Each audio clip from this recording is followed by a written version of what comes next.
नमस्कार दोस्तों, JEE advance के इस वीडियो में मैं इलेक्ट्रोस्टैटिक्स के दो क्वेश्चन डिस्कस कर रहा हूं। क्वेश्चन नंबर 31 और क्वेश्चन नंबर 32। क्वेश्चन नंबर 31 क्या है, पहले के क्वेश्चन आप प्लेलिस्ट में जाकर के देख सकते हैं। क्वेश्चन नंबर 31 क्या कह रहा है ये आप ध्यान से देखिए। 3 particles each of mass small m and charge small q are suspended from common point by insulating massless strings each of length capital L. If particles are in equilibrium and are located at corners of an equilateral triangle of side small a, charge on each particle is if a much less than L. ये 4 options दिए हुए हैं। Actually ये equilateral triangle है जिसकी every side ए है। ये equilateral triangle है, इसकी एवरी साइड ए है। इसके वर्टिसेस पे क्यू चार्ज एम मास का, यहाँ पे चार्ज क्यू मास एम है, चार्ज क्यू मास एम है, चार्ज क्यू मास एम है। अब इस ट्रायंगल को 3 स्ट्रिंग, इंसुलेटिंग स्ट्रिंग से ऐसे सस्पेंड कर दिया गया। हॉरिजॉन्टल प्लेन में है ये ट्रायंगल इस तरह से, और यहां से 3 स्ट्रिंग्स के थ्रू इन वर्टिसेस को कनेक्ट कर दिया गया। एक स्ट्रिंग ये है और ये है। ईच स्ट्रिंग की लेंथ L है। तो क्वेश्चन ये है कि इक्विलिब्रियम की कंडीशन में चार्ज Q की वैल्यू कितनी होगी।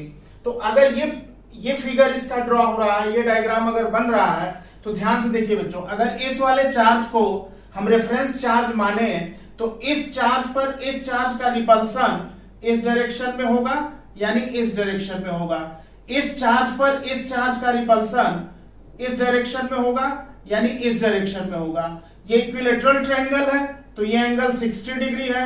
ये 60 है तो सामने का ये एंगल 60 है। अगर ये 60 है तो पैरेललोग्राम लॉ ऑफ वेक्टर से ये नेट रिजल्टेंट फोर्स जो हो जाएगा √f² plus f² plus 2f² cos 60 हो जाएगा। सॉल्व करने पे f√3 आएगा। नेट फोर्स जो है इस पार्टिकल पर इलेक्ट्रिक फोर्स लग रहा है वो f√3 है। ये यहां से एक ये मीडियन ड्रॉ कर दिया और इस पॉइंट ऑफ सस्पेंशन से एक परपेंडिकुलर ड्रॉप कर दिया। ये एंगल 90 डिग्री है। ये एंगल 90 डिग्री है। आप जानते हो कि इस जो मीडियन की लेंथ होगी वो a√3/2 होगी। मीडियन की लेंथ होगी, एवरी साइड अगर a है तो इक्विलेटरल ट्रायंगल की मीडियन की लेंथ होगी a√3/2। और आप ये भी जानते हो कि अगर ये सेंट्रॉयड है तो सेंट्रॉयड मीडियन को हमेशा 2:1 के रेशियो में डिवाइड करता है, यानी ये पोर्शन 2/3 होगा मीडियन का और ये पोर्शन 1/3 होगा। तो अब इसी बेसिक कॉन्सेप्ट से हम इक्विलिब्रियम की कंडीशन को डिस्कस करते हैं। ये चार्ज m मास का इक्विलिब्रियम में है तो इस रस्सी में जो टेंशन है, स्ट्रिंग में टेंशन है, वो इधर होगा। ये एंगल अगर थीटा मान लें, ये एंगल थीटा है तो इस टेंशन का ये कंपोनेंट हो जाएगा t cos थीटा और इस टेंशन का ये कंपोनेंट हो जाएगा t sin theta. t cos theta mg को बैलेंस करेगा और t sin थीटा f√3 को बैलेंस करेगा।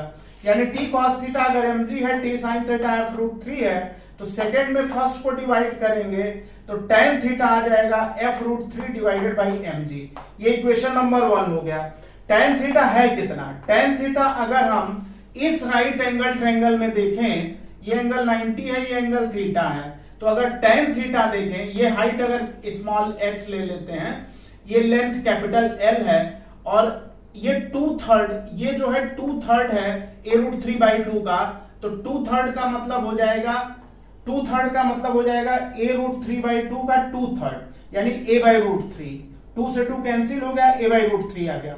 तो अगर हम tan थीटा इस राइट एंगल ट्रायंगल में देखें तो tan थीटा होगा परपेंडिकुलर अपॉन बेस। अगर हम परपेंडिकुलर को देखें तो परपेंडिकुलर OA है और बेस है OP। तो OA को हम लिख सकते हैं a/√3। OA को रिप्लेस कर देंगे a/√3 से, और OP इस राइट एंगल ट्रायंगल में पाइथागोरस थ्योरम से ये जो बेस स्क्वायर है वो √ hypotenuse square minus perpendicular square होगा। यानी कि ओपी जो होगा वो under root AP square minus OA square होगा, और ये साइड कैपिटल L है तो ये हो जाएगा L square minus OA square, और OA आपने A बाई रूट 3 निकाला तो ये यहाँ पे OA की वैल्यू सब्स्टिट्यूट कर देंगे तो A by root 3 L square minus A by root 3 का होल स्क्वायर। इसको सॉल्व किया तो ये आ गया A root 3 by L। Actually यहाँ पे कंडीशन जो होल्ड कराई A much less than A, जैसा यहाँ पे दिया हुआ है A much less than L का, तो इसका मतलब ये हुआ कि जो A स्क्वायर का ये टर्म है ये नेग्लेक्ट हो जाएगा, ये नेग्लेक्ट होगा तो L स्क्वायर को रूट के बाहर लेंगे तो L हो जाएगा, यानी A बाई L रूट 3। ये जो वैल्यू tan थीटा की आई A बाई L रूट 3, ये वैल्यू हम सब्स्टिट्यूट कर देंगे इसमें, यहां पे इक्वेशन नंबर 1 में सब्स्टिट्यूट करेंगे A बाई L रूट 3 तो ये हो जाएगा A बाई L रूट 3, और RHS में है F रूट 3 अपॉन mg, तो F root 3 upon mg, F क्या है? इलेक्ट्रोस्टैटिक फोर्स है। तो इस वाले चार्ज पर इस वाले चार्ज का electrostatic force side small a है, तो ये हो जाएगा कूलम्स लॉ से 1/4 pi epsilon naught q square by a square root 3 by mg हो गया। अब इसको सॉल्व करने से ये वैल्यू अगर इसके बराबर लें, सॉल्व करें तो q की वैल्यू under bracket 4 pi epsilon naught a cube mg upon 3l whole power 1/2 आ जाएगा, और इस तरह से जो आंसर इसका सही होगा वो सेकेंड ऑप्शन सही होगा। तो ये क्वेश्चन नंबर 31 था जो अभी हम लोगों ने डिस्कस किया। अब क्वेश्चन नंबर 32 आप देखो, क्वेश्चन नंबर 32 ये कह रहा है कि two equal charges each minus q are fixed at point 0, minus a on y axis. A positive charge capital Q is release at a point x0 on x-axis, the charge capital Q will execute SHM, move to infinity, execute oscillation but not SHM and none of these। मतलब ये है कि अगर ये y axis और ये x axis है तो y एक्सिस पर ये पॉइंट है 0, a, ये पॉइंट है 0, माइनस a, मतलब ये a होगा और ये a होगा। एक कैपिटल यहां पे चार्ज माइनस q है, यहां चार्ज माइनस q है, x0 पॉइंट पर यानी वो x एक्सिस पर कैपिटल Q चार्ज को रखकर छोड़ दिया, रिलीज कर दिया, तो इस पर इधर इसके चार्ज की वजह से अट्रैक्शन इधर होगा, इस चार्ज पर इस चार्ज का अट्रैक्शन इधर होगा, और अगर ये थीटा ले लें तो f का ये component f cos theta, f का ये कंपोनेंट f cos थीटा यानी 2f cos थीटा, और sign component f sin theta एक दूसरे को कैंसिल करेगा, यानी इस चार्ज पर जो नेट फोर्स लगेगा वो होगा 2f cos थीटा। ये साइड a है, ये x है, तो ये साइड हो जाएगा under root a square plus x square. तो अब इसमें यहां पे अगर हम कूलम्स लॉ अप्लाई करें तो 2 स्मॉल के यानी 1/4 pi epsilon naught q capital Q और डिवाइडेड बाई दिस स्क्वायर, ये होगा स्क्वायर करेंगे तो रूट हट जाएगा, ये हो जाएगा, और cos थीटा होगा इस राइट एंगल ट्रायंगल में cos थीटा होगा बेस अपॉन हाइपोटेन्यूज यानी x upon under root x square plus a square. इसको इससे मल्टीप्लाई कर दिया तो पावर 3/2 आ गया, और यहां पे कंडीशन होल्ड करा दी कि डिस्प्लेसमेंट ये जो x है वो बहुत स्मॉल है, x much less than a है। अगर ये कंडीशन होल्ड करा दी तो a स्क्वायर को नेग्लेक्ट कर देंगे, तो x मच लेस देन अगर a है तो x स्क्वायर को नेग्लेक्ट कर देंगे तो a स्क्वायर का पावर 3/2 a पावर 3 आ जाएगा, और इस तरह से ये जो नेट फोर्स की ये वैल्यू आ जाएगी।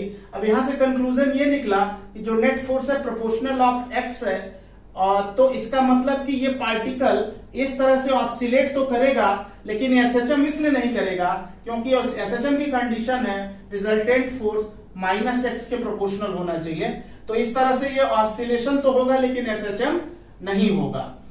तो ये आप देख लीजिए, इसमें बच्चों ये जो क्वेश्चंस हैं ये कूलम्स लॉ पे बेस्ड हैं जो हम लोग डिस्कस कर रहे हैं, 32 क्वेश्चन और इससे पहले चार्ज प्रॉपर्टीज के, एक दो क्वेश्चन और इसमें कराऊंगा मैं, उसके बाद हम लोग शुरू करेंगे इलेक्ट्रिक फील्ड के क्वेश्चन, इलेक्ट्रिक फील्ड, उसके बाद electric flux and Gauss theorem के क्वेश्चंस हैं वो हम लोग डिस्कस करेंगे। तो इसको आप ध्यान से देख लीजिए। थैंक यू बच्चों।